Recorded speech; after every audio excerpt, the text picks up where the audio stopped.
Est-ce possible de perdre quelque chose en accomplissant une mitzvah? Vient le pasouk dans Malachi et il dit que Akadosh Baruch Hu dit à l'homme: si vous voulez, vous avez qu'à m'examiner, me mettre à l'épreuve.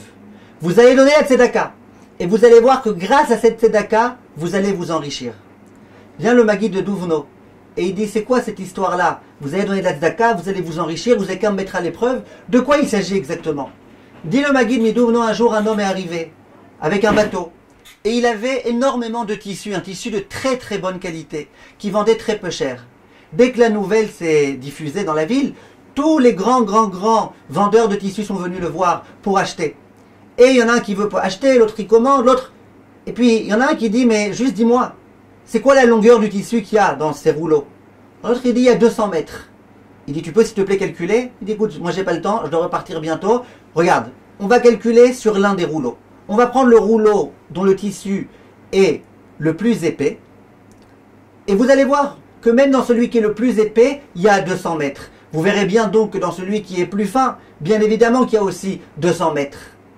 Et voilà comment le vendeur a réussi à prouver et à authentifier ses propos. Dis Rachamim, Akadosh Baruch Hu, il nous a donné une Torah qui est pour notre bien, que pour notre bien, uniquement pour notre bien. Il y a des gens qui vont dire: mais qui a dit? Peut-être pas. Vient Akadosh Baruch Hu et il nous donne une mitzvah, qui est une mitzvah dans laquelle apparemment on est en train de perdre, on est en train de dépenser de l'argent, on se défait de son argent. Dis à Kadosh Baruch Hu, on va mesurer cette mitzvah. Tu vas voir que même cette mitzvah-là, dont tu as l'impression que tu perds, en fait tu ne fais que gagner. Et si tu vois que même cette mitzvah-là, dont tu as l'impression de perdre, tu gagnes, a fortiori que les autres mitzvot, dont tu n'as pas l'impression de perdre, que forcément que tu perdras pas et que tu gagneras. C'est ça la leçon que Chachamim viennent nous donner. Akadosh Baruch Hu, il dit: donne la tzedaka et tu réussiras. Dans toutes les mitzvot que tu accomplis, tu ressortiras gagnant. On ne peut pas perdre de l'accomplissement des mitzvot. En Adam Shomé Ali ou Mafsid est écrit dans le Midrash. Personne ne peut perdre en ayant écouté Akadosh Baruch Hu. Prenons cette idée avec nous et comprenons que quand on arrive à ne pas transgresser le Shabbat, parfois on a l'impression qu'on perd quelque chose, on perd rien. Quand on fait attention à notre sainteté, on a l'impression qu'on perd quelque chose, on perd rien.